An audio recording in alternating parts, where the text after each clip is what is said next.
वक्त की बड़ी खबर आपको बता रहे हैं। अखिलेश यादव ने बंगाल चुनाव को लेकर बड़ा बयान दिया है।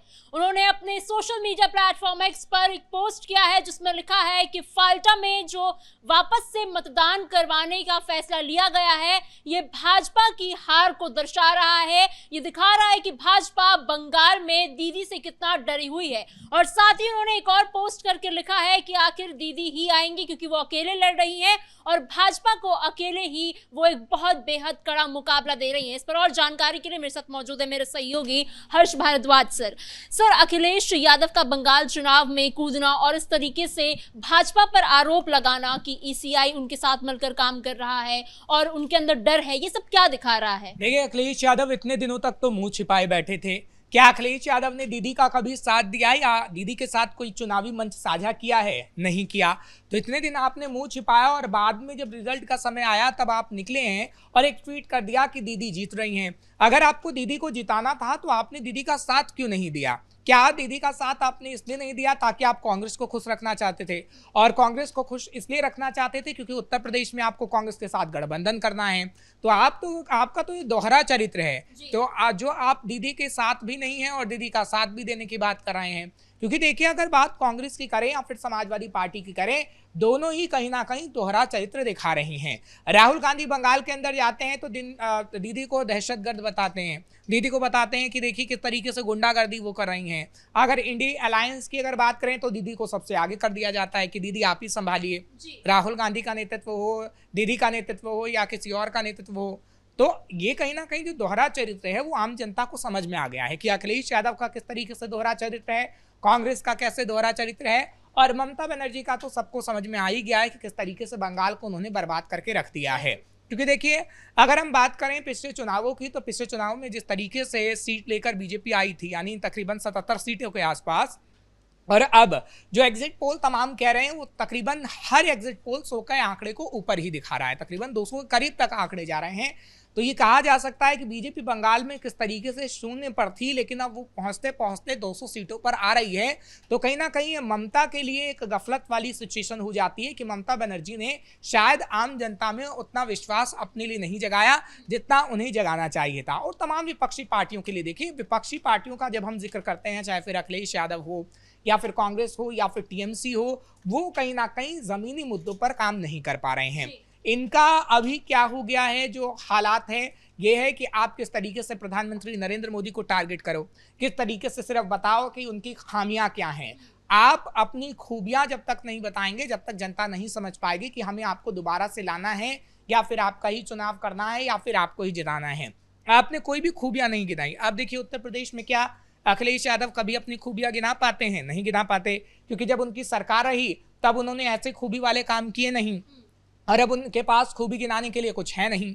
तो आप साफ तौर पर ये कह सकते हैं कि अखिलेश यादव सिर्फ और सिर्फ भ्रम फैलाने का काम करते हैं, एक नैरेटिव गढ़ने का काम करते हैं। अभी वो दीदी का साथ दे रहे हैं अभी ट्विटर के माध्यम से, लेकिन सवाल तो यही है ना कि आपको जाना चाहिए था भवानीपुर में दीदी के साथ, कहीं ना कहीं इलेक्शन के लिए प्रचार करना चाहिए था चुनाव के लिए। क्योंकि देखिए, तेजस्वी यादव तो गए थे और तेजस्वी यादव का जाके प्रचार प्रसार भी करके आए थे, टीएमसी का झंडा लटक रहा था उनकी गाड़ी पर। तो अखिलेश यादव आखिर क्यों नहीं गई, ये सबसे बड़ा सवाल है, उसका जवाब जिस तरीके से ये फाल्टा विधानसभा क्षेत्र को लेकर इन्होंने ट्वीट किया है, हमने देखा है कि फाल्टा में टीएमसी के जो उम्मीदवार है जहांगीर खान, उन पर वहां की जनता ने ही आरोप लगाया है कि ये हमें डरा धमका रहे हैं वोट लेने के लिए। साथ ही हमने देखा कि जब वोटिंग चल रही थी तो ईवीएम पर बीजेपी के सिंबल पर टेप चिपका दिया गया था उस विधानसभा क्षेत्र में। तो अगर इतना सब कुछ हुआ है और उसके बाद इलेक्शन कमीशन की तरफ से वहां फिर री इलेक्शन करवाने की फैसला लिया गया है, तो अखिलेश यादव हो या चाहे टीएमसी का पूरा खेमा हो, इन सबके पेट में दर्द क्यों हो रहा है? देखिए, बीजेपी के जो देवांश वहां पर हैं, जो फाल्टा का आप जिक्र कर रहे हैं, वो काफी मजबूत स्थिति में हैं। जहांगीर खान की लैंग्वेज तो आपने उसी वक्त देख ली थी जब बाकायदा उन्होंने प्रेस कॉन्फ्रेंस की और उन्होंने कहा कि जब हमारी सरकार आएगी तो एक एक को दौड़ा दौड़ा कर पीटेंगे। अब उनकी क्या लैंग्वेज थी वो तो जनता समझ गई। और तो और जिस तरीके से उन्होंने लोगों को धमकाया है, क्योंकि अगर आप वहाँ की महिलाओं के पास जाएंगी ना, क्योंकि देखिए हमारे सहयोगी तमाम रिपोर्टिंग वहाँ पर करके आए और हमने देखा कि वहाँ की जो सिचुएशन है बहुत खराब है। फाल्टा में अगर बीजेपी के उम्मीदवार महिलाओं से मिल रहे थे तो वो गले मिलकर रो पड़ रही थी, युवाओं से मिल रहे थे तो वो कहीं ना कहीं बदलाव चाहते थे। इसलिए जहांगीर खान बहुत डरे हुए हैं, क्योंकि देखिए जहांगीर खान है, बीजेपी है, कांग्रेस है, वहां पर वाम दल भी चुनाव लड़ रही है। तो मुख्य मुकाबला ही कहा जाता है कि टीएमसी और बीजेपी के बीच ही है, क्योंकि जहांगीर खान पहले तो वहां पर जीत गए, लेकिन अब जहांगीर खान को लोग वहां पसंद नहीं कर रहे हैं, बीजेपी के उम्मीदवार को वहां पसंद किया जा रहा है। इसलिए जहांगीर खान ने बाकायदा, देखिए, वीडियो जारी करने का मकसद बीजेपी को धमकाना नहीं था, वीडियो जारी करने का मकसद टीएमसी का इसलिए था ताकि आम जनता को धमकाया जा सके। क्योंकि देखिए, अगर वहां की बात करें, विधानसभा क्षेत्र की बात करें, तो वहां पर किस तरीके से जनता, जहांगीर, वहां जनता के पास तो बार बार जा नहीं सकते, क्योंकि आप देखिएगा जब चुनाव होते हैं उससे पहले पहले आप जनता के बीच जाके वोट मांग सकते हैं, लेकिन चुनाव के दिन कैसे आपको धमकाना है, धमकाएंगे कैसे? सोशल मीडिया के माध्यम से धमकाएंगे कैसे? जब प्रेस कॉन्फ्रेंस की जाएगी, जब टीवी में आएगा तो लोग देखेंगे कि देखिए ये धमका रहा है, और कल के दिन अगर हम इसे वोट नहीं देंगे तो ये हमें कहीं ना कहीं जेल में डलवा देगा या फिर हमारे साथ मारपीट करेगा। तो वो बताना नहीं था कि बीजेपी की सरकार नहीं आने वाली है या फिर बीजेपी को दौड़ा दौड़ा कर पीटा जाएगा, यह आम लोगों में डर बैठाना था, जो कि जहांगीर कर रहे थे। लेकिन जहांगीर डर अब नहीं बिठा पाए आम लोगों में, क्योंकि अब जो मई में वोटिंग होगी बंगाल के लिए फाल्टा विधानसभा क्षेत्र में, तो उसके लिए कहा जा रहा है कि जो आम जनता है वो समझ गई है कि किस तरीके से हमें आगे आने वाले समय में बंगाल को विकास की ओर अग्रसर करना है, ना कि बंगाल को 20 साल 10 साल पीछे ढकेल देना है, जो कि ममता बनर्जी कर रही हैं। क्योंकि देखिए, पहले की अगर बात करें, कांग्रेस की वहां सरकार रही है, वाम दल की वहां सरकार रही है, और ममता बनर्जी की सरकार रही है। क्या ममता बनर्जी ने कोई अच्छा ऐसे औद्योगिक क्षेत्र वहां पर लगाया है? आज भी बंगाल के जो लोग हैं वो पलायन करके दूसरे राज्यों में जाते हैं, महाराष्ट्र में जाते हैं, दिल्ली के अंदर जाते हैं, मुंबई में खासतौर पर आप देख लेंगी बंगालियों की संख्या ज़्यादा मिल जाएगी आपको। राष्ट्रीय राजधानी दिल्ली में देख लेंगी कि बंगालियों की संख्या ज़्यादा मिल जाएगी। घर की महिलाएं खासतौर पर वहाँ निकलती हैं अपने परिवार के साथ, तो यहाँ दिल्ली और मुंबई में वो लोगों के घरों में काम किया करती हैं। ऐसी सिचुएशन कहीं ना कहीं अगर आप बंगाल में औद्योगिक क्षेत्र मजबूत कर देंगी तो बंगाल में महिलाओं और पूरे परिवार को वहां से निकलने की जरूरत ही नहीं होगी। क्योंकि देखिए, जैसा बिहार के अंदर सवाल लालू प्रसाद यादव से पूछा जाता था कि अगर आपने चीनी मिलों को बंद नहीं किया होता, अगर आपने उद्योग जगत लगाया होता, तो वो सिचुएशन बिहार की ना हुई होती, जो कि हमने देखी। क्योंकि देखिए, 2005 के बाद जब नीतीश आए तो उन्होंने रोजगार में सिर्फ गवर्नमेंट सेक्टर में नहीं, प्राइवेट सेक्टर में भी काम किया, और जो सिचुएशन है वो धीरे धीरे सुधरी। हम ये नहीं कह रहे हैं कि पूरी तरीके से सुधर गई है, पलायन हमेशा से होता है, क्योंकि जब लोग इच्छा से जाते हैं, क्योंकि देखिए, कोई पढ़ाई के लिए पलायन करता है, तो कोई मजदूरी के लिए पलायन करता है, कोई अच्छी नौकरी के लिए पलायन करता है, तो किसी को मजबूरी में पलायन करना पड़ता है।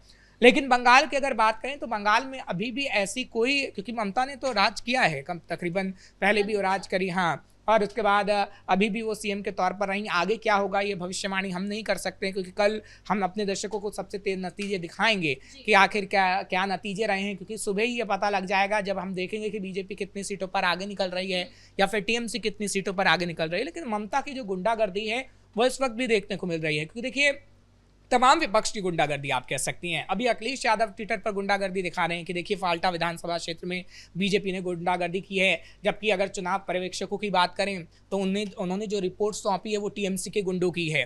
तो आप एक नैरेटिव गढ़ने की कोशिश कर रहे हैं। ममता बनर्जी कह रही हैं कि नहीं, कल के दिन जब वोटिंग होगी तब भी टीएमसी के कार्यकर्ता वहां पर मौजूद रहेंगे।